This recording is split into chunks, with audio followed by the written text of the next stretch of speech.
Assalamualaikum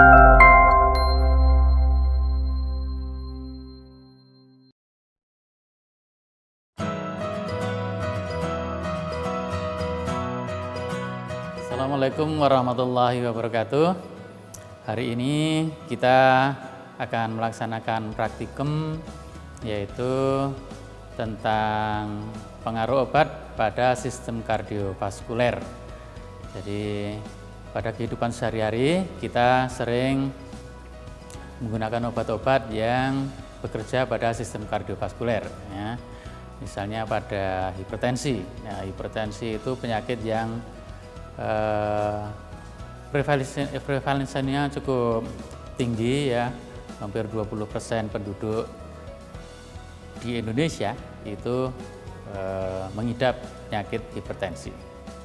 Bismillahirrahmanirrahim. Wa qul rabbi zidni ilma. Jadi praktikum kita hari ini adalah praktikum tentang pengaruh obat pada sistem kardiovaskuler. Tujuan praktikum untuk tujuan instruksional umum, kita dengan praktikum ini diharapkan mahasiswa mampu memahami mekanisme kerja obat yang bekerja pada sistem kardiovaskuler. Tujuan instruksional khusus secara spesifik bahwa dengan praktikum ini mahasiswa diharapkan mampu memahami mekanisme kerja obat pada penggunaan obat beta blocker, kemudian mahasiswa mengetahui efek pemberian obat beta blocker pada aktivitas sistem kardiovaskuler. Saya selalu ingatkan bahwa banyak faktor yang menentukan efek terapi obat, ya, pada penggunaan obat-obatan itu sangat dipengaruhi oleh faktor klinik, ya, faktor bagaimana kita memberikan obat itu, kemudian sifat dari farmakokinetik dan farmakodinamik obat itu sendiri. Secara klinik ada umur, berat badan, ya, kondisi penyakit dan lain-lain, ya. Yang orangnya gemuk tentu nanti pengaruh dari farmakokinetiknya akan berbeda dengan yang jauh lebih kurus. Dari segi cara pemberian obat-obatan, ya, dari bentuk sediaan, tempat di mana obat diberikan, ya, mungkin ada interaksi di tempat pemberian atau di tempat absorpsi, itu akan mempengaruhi efek obat yang kita harapkan. Juga farmakokinetiknya, obat-obat itu diabsorpsi, didistribusi, kemudian apakah dia cepat di metabolisme untuk dieliminasi, itu juga akan mempengaruhi efek terapi itu. Dari farmakodinamiknya sendiri, kita tahu bahwa untuk bekerja obat itu akan masuk ke dalam sistem tubuh kita, kemudian ada yang bekerja melalui sistem reseptor, ada yang secara fisikokimiawi saja, ya. Nah, nanti obat yang kita pakai pada sistem kardiovaskuler ini, pada praktikum kali ini, itu obat bekerja pada reseptor yang bekerja pada sistem saraf otonom, ya. Jadi secara farmakodinamik dia akan mencapai target kerjanya dulu, baru dia akan menimbulkan efek yang kita harapkan, ya. Jadi 80% dalam keseharian kita memberikan terapeutik pada pasien, kita menggunakan obat-obatan yang kita berikan secara peroral, ya. Maka secara obat yang kita berikan secara peroral itu setelah diberikan maka akan mengalami fase farmaseutik, di mana dalam bentuk tablet akan mengalami desintegrasi, ya, menjadi molekul yang lebih kecil sampai larut, baru kemudian akan bisa diabsorpsi oleh tubuh kita. Dari tempat pemberian, kemudian dia diabsorpsi, masuk ke sirkulasi, ada yang di bawah darah akan mencapai organ targetnya, ya. Ada yang di depo, disimpan, ya, di jaringan lemak, ya. Kemudian ada yang kembali lagi ke sirkulasi, akan dibawa ke liver, di sana mengalami inaktivasi. Kemudian dari liver kembali ke sirkulasi, nanti masuk ke tempat eliminasinya, apakah dia dikeluarkan melalui traktus gastrointestinal, melalui ginjal, melalui traktus respiratorius, tergantung senyawa obat yang kita berikan, kemudian dia akan dikeluarkan. Saya selalu ingatkan ada kaitan antara farmakokinetik dan farmakodinamik, termasuk penggunaan obat yang akan kita gunakan pada praktikum hari ini. Ya. Jadi nanti obatnya diberikan secara peroral, kemudian setelah diminum masuk traktus gastrointestinal akan mengalami absorpsi. Ketika mulai berefek kita mengenal ada onset, ya, sampai kadar puncaknya, kemudian akan mengalami eliminasi sampai kadar berefeknya hilang, kemudian menjadi tidak berefek lagi. Ya. Ketika suatu obat itu bekerja, ya, kadarnya naik, mulai berefek sampai kadarnya naik terus. Ya. Kalau sudah maksimal maka efeknya akan maksimal, tidak akan naik terus meskipun kadarnya melewati kadar toksik. Ya. Jadi kita berusaha untuk mempertahankan kadar obat di dalam darah itu berada di dalam kadar efek dan tidak melewati kadar toksiknya. Ya. Ya. Erat kaitannya dengan farmakokinetik dan farmakodinamik. Secara klinik, farmakodinamik itu kita melihat onset, melihat kadar puncak, dan melihat durasinya atau lama obat itu bekerja. Ya. Untuk obat-obat yang bekerja di reseptor, ya, seperti yang kita pakai nanti pada praktikum ini, obat bekerja pada sistem saraf otonom. Ya. Kalau pada sistem saraf otonom saja itu ada reseptor alfa, reseptor beta, ya, yang alfa ada 1, 2, beta juga ada 1, 2, 3. Ya. Obat yang bekerja pada sistem kardiovaskuler selain bekerja pada sistem saraf otonom, dia ada yang pada renin angiotensin, sistem renin angiotensin di sana juga bekerja melalui reseptor renin angiotensin. Ada reseptor angiotensin. Kemudian obat-obat untuk menurunkan tekanan darah itu menghambat reseptor itu. Ya, pada praktikum ini kita nanti gunakan propranolol, itu obat bekerja pada sistem saraf otonom yang bekerja pada reseptor beta 1. Ya, jadi pengaruh obat pada sistem kardiovaskuler. Ya. Kita ingat bahwa sistem saraf otonom itu banyak mengatur organ dalam, ya, dari sistem kardiovaskuler, traktus respiratorius, macam-macam kelenjar hormon, ya,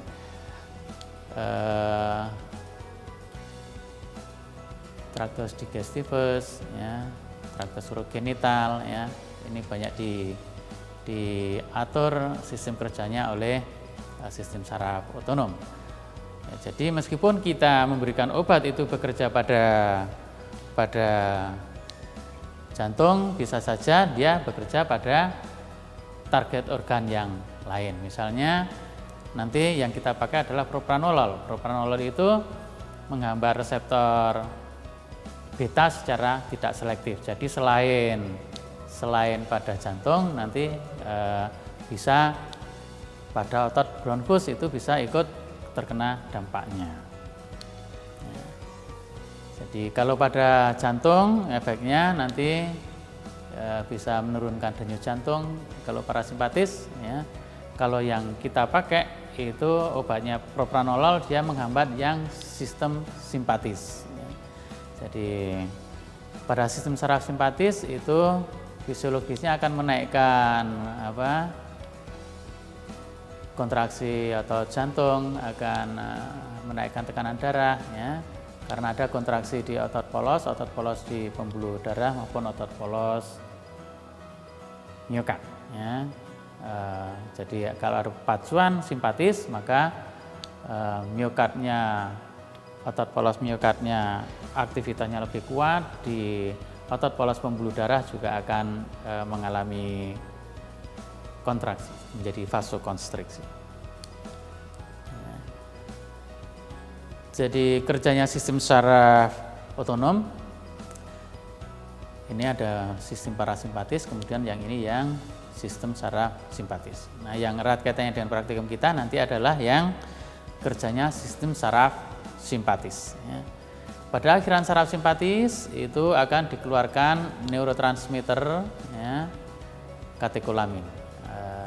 Ada norepinefrin atau noradrenalin yang ketika dirilis dikeluarkan dari akhiran saraf otonom ini, di akhiran saraf simpatis ini nanti kemudian masuk ke celah sinap, kemudian akan menuju reseptornya. Ya. Ya, untuk sistem saraf simpatis di sini ada reseptor alfa 1, ada reseptor beta 1, ada reseptor beta 2. Kemudian di akhiran saraf simpatis itu ada reseptor alfa 2. Ya.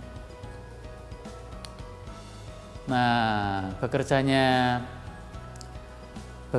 sistem saraf simpatis tadi, kalau neurotransmitter itu dirilis ke celah sinap, kemudian dia berikatan dengan reseptor, ya, misalnya ini yang dengan reseptor alfa 1, ya, maka akan terjadi stimulasi reseptor alfa 1 oleh katekolamin itu. Ya. Jadi setelah norepinefrin berikatan dengan reseptor alfa 1, maka akan terjadi reaksi kaskade, akan menimbulkan aktivasi protein penghubung. Protein kita kenal dengan protein G, ya, mengaktifkan bagian zunit alfanya, ya, mengaktifkan efektornya, ya, dengan menjadi ini GTP, ya. Kemudian akan mempengaruhi fosfolipase C. Ini kalau yang reseptor yang alfa 1. Nanti yang beta ininya beda, meskipun sama-sama melewati protein G tapi nanti yang ininya berbeda, ya. Kalau yang reseptor alfa ininya di second messenger yang ini fosfolipase C nanti akan mengeluarkan merilis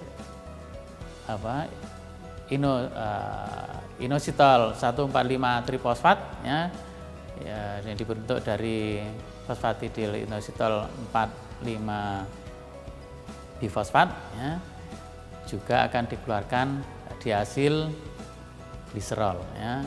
Yang diasil gliserol ini nanti akan langsung mengaktifasi protein kinase C, sedangkan yang inositol 1,45 trifosfat dia akan akan mengaktifkan kalsium yang berada di dalam simpanan untuk dikeluarkan menjadi kalsium bebas, ya, yang dia juga sama nanti akan mengaktifkan protein kinase. Ya, dengan aktifnya protein kinase nanti akan mempengaruhi enzim atau mempengaruhi, ya, otot, nanti akan timbul efek biologisnya. Ya. Ini kalau yang diaktifasi bukan reseptor alfa tapi reseptor beta, ya.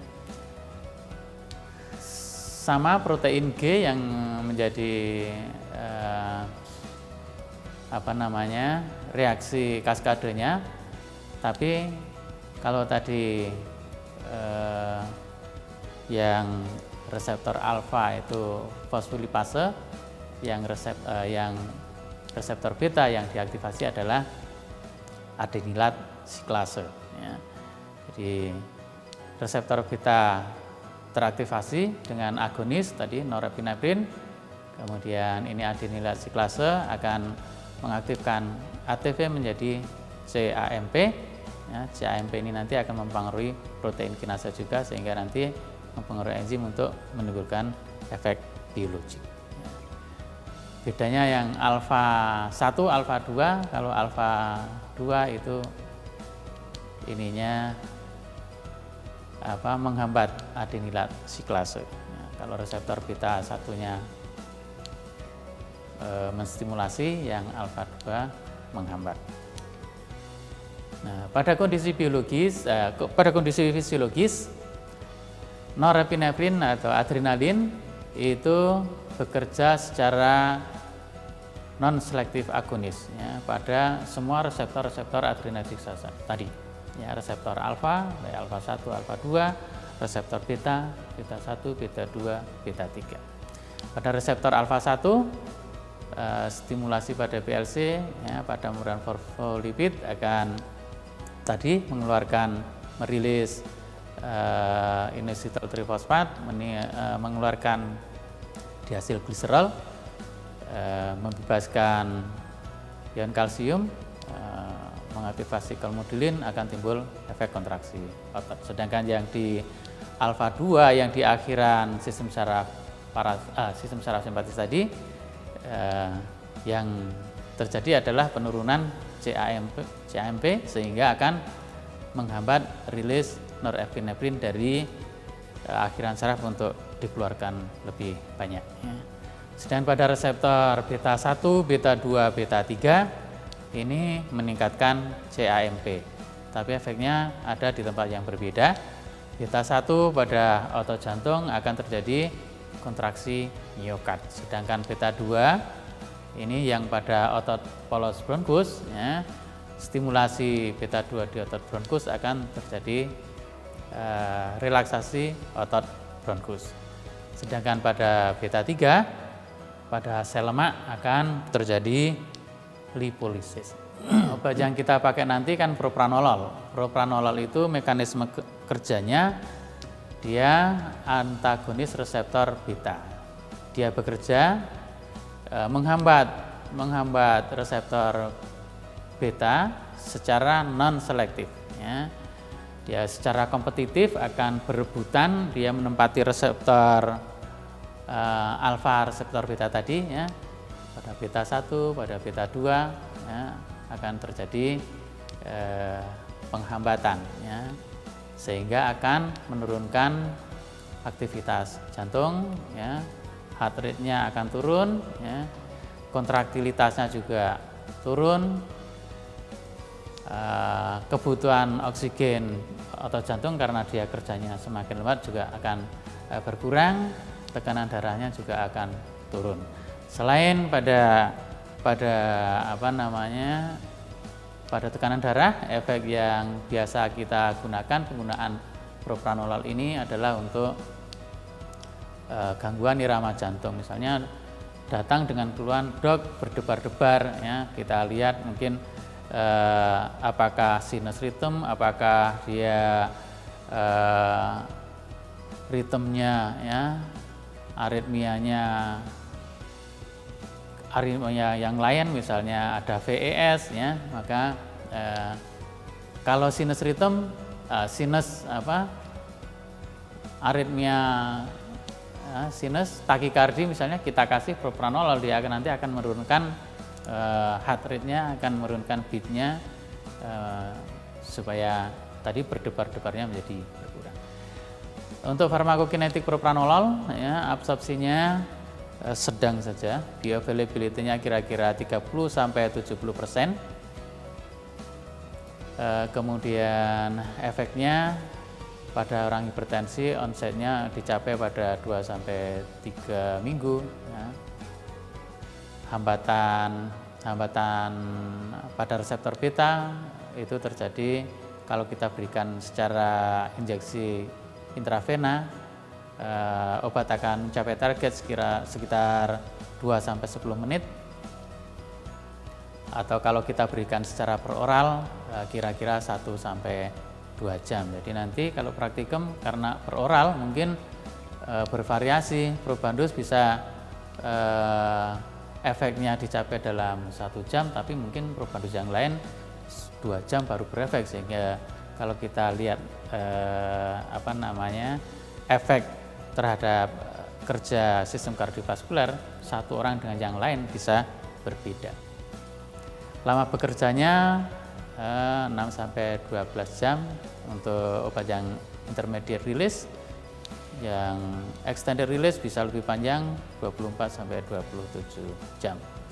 Kadar puncaknya yang intermediate release 1-4 jam, yang extended release 6 sampai 14 jam. Setelah diabsorpsi kemudian masuk sirkulasi akan didistribusi ke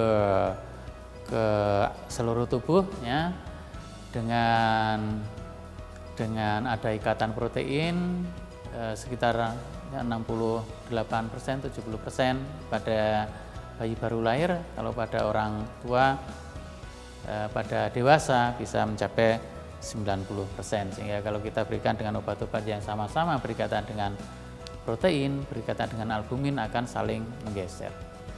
Volume distribusinya 4 liter per kilogram pada dewasa.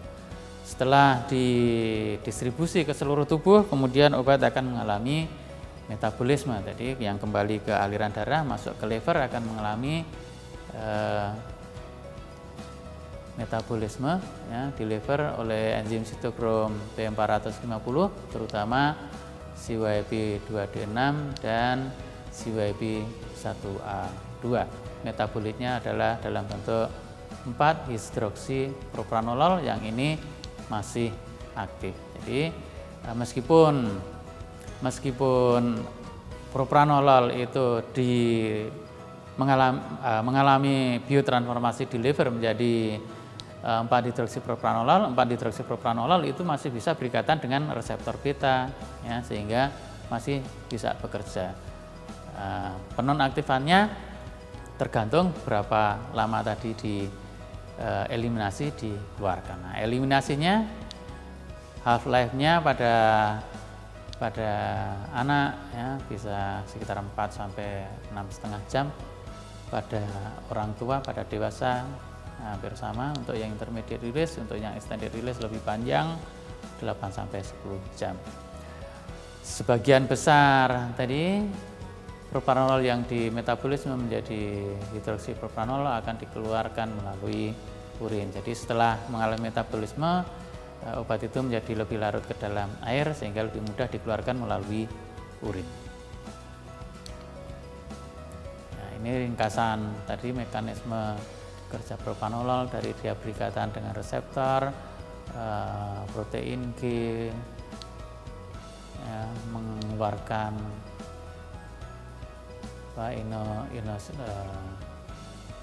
ya tadi yang sampai timbul efek pada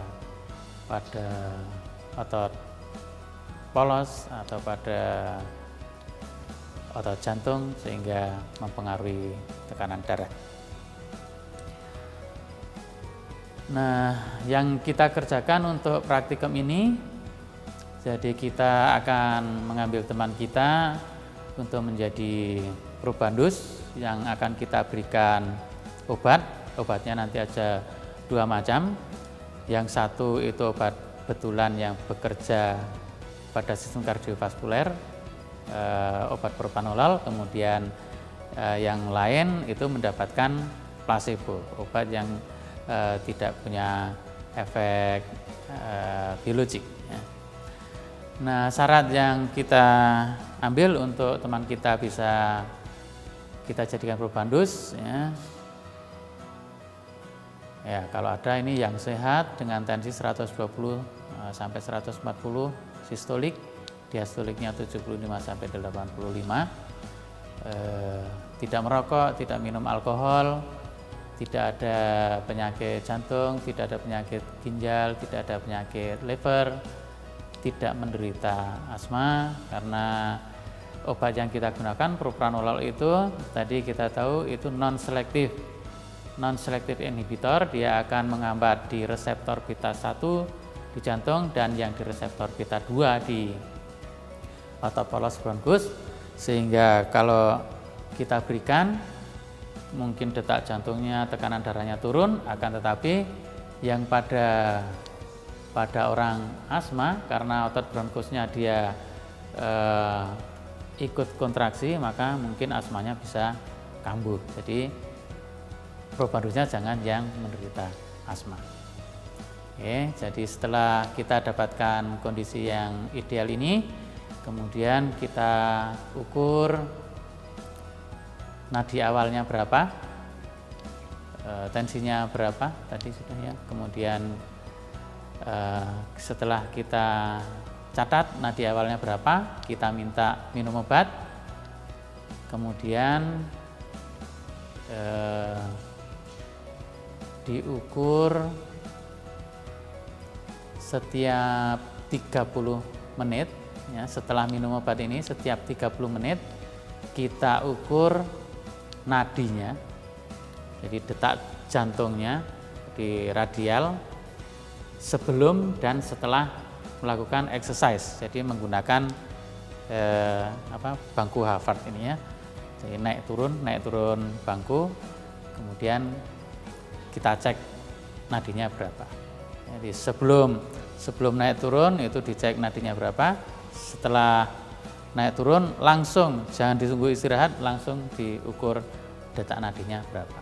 Jadi naik turunnya bukan kira-kira ya, diukur 5 menit, setiap 5 menit itu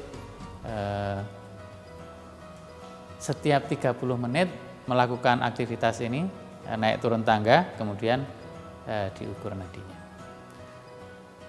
Jadi kemudian nanti kita bandingkan hasilnya antara yang mendapat perlakuan obat propranolol dibandingkan yang mendapat perlakuan placebo atau obat kontrol. Kemudian setelah kita catat nanti hasilnya kita bandingkan antara kelompok kontrol dan kelompok perlakuan itu secara statistik, apakah perbedaannya cukup bermakna atau tidak. Oke, saya kira itu yang perlu saya sampaikan pengantar untuk praktikum hari ini. Ada pertanyaan? Kalau tidak ada, kita akan bagi menjadi 4 kelompok, kemudian nanti masing-masing mengambil 2 probandus untuk mendapat perlakuan obat propranolol atau mendapatkan placebo. Kalau tidak ada pertanyaan, saya cukupkan sekian. Akhir kalam bila taufiq wal hidayah. Assalamualaikum warahmatullahi wabarakatuh. Baik, jadi praktikum kita ini nanti alat-alatnya menggunakan ini. Ini ada tensimeter, ada stetoskop untuk mengukur tekanan darah, ya.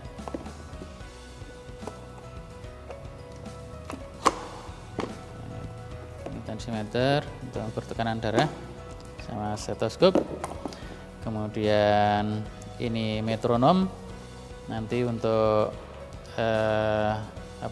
ketika naik turun tangga itu irama, untuk mengatur irama waktu naik turun tangga. Kemudian ada stopwatch ya. Ada stopwatch untuk mengukur lama aktivitas tadi naik turun tangga selama 5 menit. Kemudian obatnya yang kita pakai adalah propranolol. Ya. Propranolol kita isinya ini adalah tablet. Isinya tablet, tapi nanti untuk pemberian kepada probandus yang melakukan aktivitas ini kita berikan dalam bentuk kapsul. Jadi ini nanti dipuyer dulu, kemudian dimasukkan dalam kapsul. Nah, ini ada kapsul yang isi propranolol, kemudian yang satunya yang kelompok kontrolnya ini sama, kapsulnya sama persis warnanya merah putih juga, tapi isinya adalah ini saccharum lactus. Saccharum lactus itu biasa digunakan untuk pemanis kalau buat puyer yang diberikan pada anak-anak. Jadi setelah kita cari teman kita dengan tadi syarat-syarat yang sehat, tensinya 120 sampai 145 sistolik, diastoliknya 75 sampai 85, tidak merokok, tidak ada gangguan ginjal, tidak ada gangguan jantung, tidak ada gangguan liver. Kemudian juga penting dia tidak menderita asma, karena tadi propranolol ini bekerja pada sistem saraf otonom selain pada reseptor beta 1 pada beta 2, sehingga kalau penderita asma nanti dikasih obat ini akan bisa kambuh asmanya. Kita cek tensinya dulu. normal apa tidak ya. Kalau terlalu rendah nanti dikasih obat itu efeknya menurunkan tekanan darah, nanti bisa terlalu rendah ya.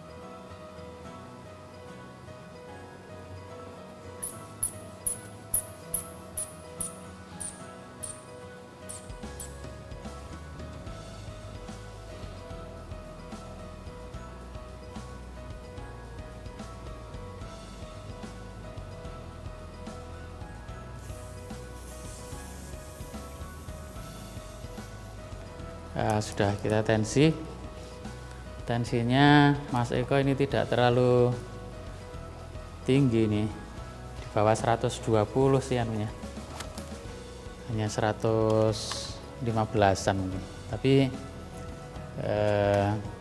saya dengan dosis propranolol yang hanya 10 mg kita berani untuk gunakan sebagai probandus untuk penggunaan obat ini.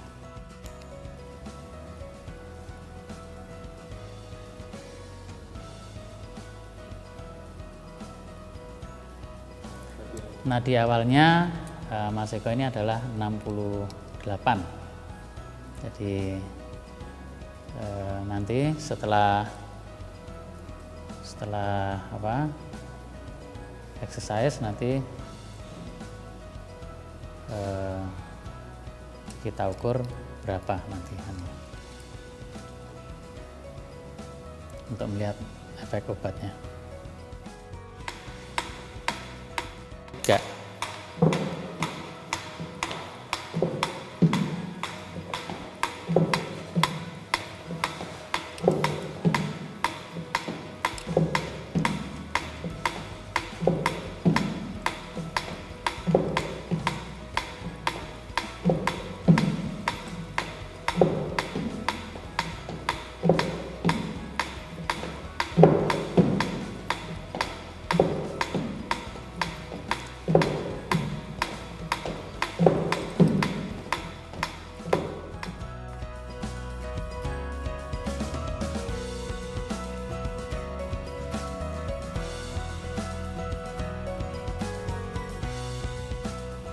Ya, ini obatnya kalau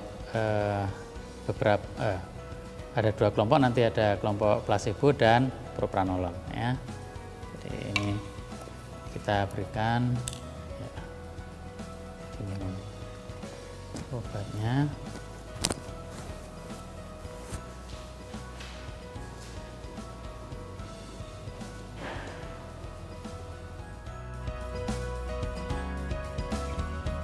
Ini pengukuran nadi menit ke 30.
Ini menit ke 60.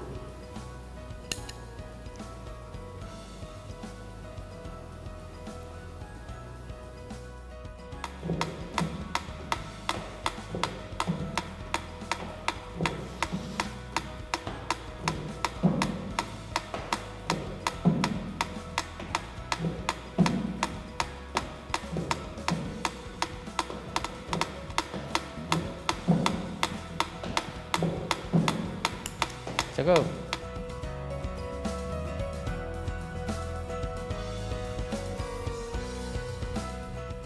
Ada beda sedikit antara menit ke 30 dan menit ke 60. Kalau tadi yang menit ke 0 dengan menit ke 30 itu masih sama. Nah, kita tidak tahu nanti, coba yang ukuran mungkin 30 menit lagi mungkin nanti akan beda lagi kalau ukurannya.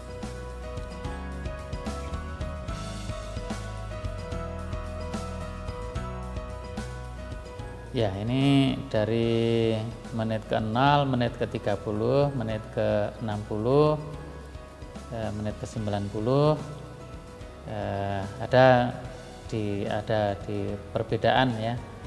Menit ke 0 dengan menit ke 30 tadi masih sama, tapi menit ke 60 dan menit ke 90 detak nadi sebelum dan setelah naik turun tangga dengan bangku Harvard ada sedikit perbedaan, tapi tidak terlalu jauh sih perbedaannya. Ya, kita bisa bandingkan kalau satu kelompok yang minum propranolol dengan satu kelompok yang minum placebo, baru kita akan bisa bandingkan perbedaannya bermakna atau tidak. Itu saya kira untuk praktikum hari ini.